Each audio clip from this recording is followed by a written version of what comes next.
Stroke एक बहुत ही serious problem है। ऐसे ही एक 29 ईयर ओल्ड मेल पेशेंट हमारे पास आए जिनको कि एक दिन पहले प्रॉब्लम शुरू हुई थी। पहले इनके सीधे हाथ पैर में कमजोरी आई, फिर उनका बोलना बंद हो गया और फिर ये अचानक बेहोश हो गए। तो वहाँ पे इनको जिस भी डॉक्टर ने देखा उनको बस इनको दवाइयों पे रख दिया। धीरे धीरे इनकी कंडीशन बिगड़ने लग गई और वे बिल्कुल ही वेंटिलेटर पे आ गए और बिल्कुल ही बेहोश हो गए, कोमा में चले गए। तो स्ट्रोक में देखिए एक डिक्टम होता है कि हर 1 घंटे में अगर प्रॉपर ट्रीटमेंट नहीं मिला तो लाइफ के 4 साल, मिनिमम 4 साल जो है वो कम हो जाते हैं। तो आप सोच के देखिए कि पिछले अगर 24 घंटे से इनको सही ट्रीटमेंट नहीं मिला तो फिर पेशेंट में क्या बचा। तो एनीवे जब ये हमारे पास आए तो आप देख सकते हैं कि इनका इनिशियल स्टेज में तो इनका लेफ्ट साइड में ब्रेन में खून की सप्लाई कम हो गई थी और धीरे धीरे वो इतनी कम हो गई कि वो पार्ट जो है ब्रेन का डैमेज हो गया और उसने नॉर्मल ब्रेन को जो है प्रेशर देना शुरू कर दिया और जिसकी वजह से पूरी तरह अनकॉन्शियस हो गए।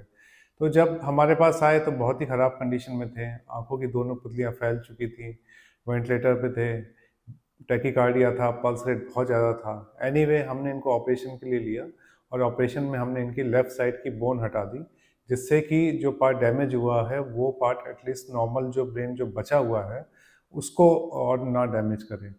अब अगर इनको टाइमली ट्रीटमेंट मिल जाता, अब ट्रीटमेंट इसमें क्या होता है टाइमली ट्रीटमेंट, एक तो होता है कि थ्रोम्बोलिसिस यानी कि टीपीए नाम की एक दवाई होती है जो कि आईवी दी जाती है, जो कि स्ट्रोक के विदिन 4.5 आवर यानी 4.5 घंटे के अंदर अंदर मिल जानी चाहिए। तो उसकी वजह से कई बार क्लॉट जो है वो घुल जाता है और जो ब्रेन जो डैमेज हो रहा है वो बच जाता है।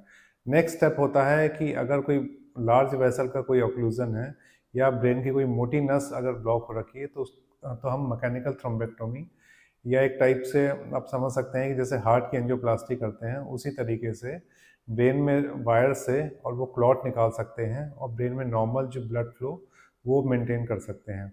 लेकिन अगर ये दोनों चीज़ें फेल हो जाती हैं और स्ट्रोक बड़ा होता है तो फिर टाइमली बोन को हटाना, ये डीकम्प्रेसिव कनेक्टमी करनी पेशेंट की लाइफ बचाने के लिए बहुत ज़रूरी है। तो अगर ये टाइमली हो जाती है तो एटलीस्ट पेशेंट की लाइफ बच जाती है और फिर धीरे धीरे जो है स्ट्रोक की रिकवरी होने लगती है। तो इसलिए जो इनिशियल जो है करीब जो आप मान के चलिए 2 घंटे से लेकर और इनिशियल 8-10 घंटे ये सबसे ज़्यादा क्रिटिकल होते हैं। इसमें पेशेंट को टाइमली इंटरवेंशन या टाइमली ट्रीटमेंट वो मिलना बहुत ज़रूरी है, तभी जो है वो पेशेंट आगे सर्वाइव कर पाएगा और उसकी फंक्शनल लाइफ वापस आ पाएगी। नहीं तो फिर पेशेंट जो है कोमा में और महीनों महीनों वेंटिलेटर पे कई बार पड़े रह जाते हैं। धन्यवाद।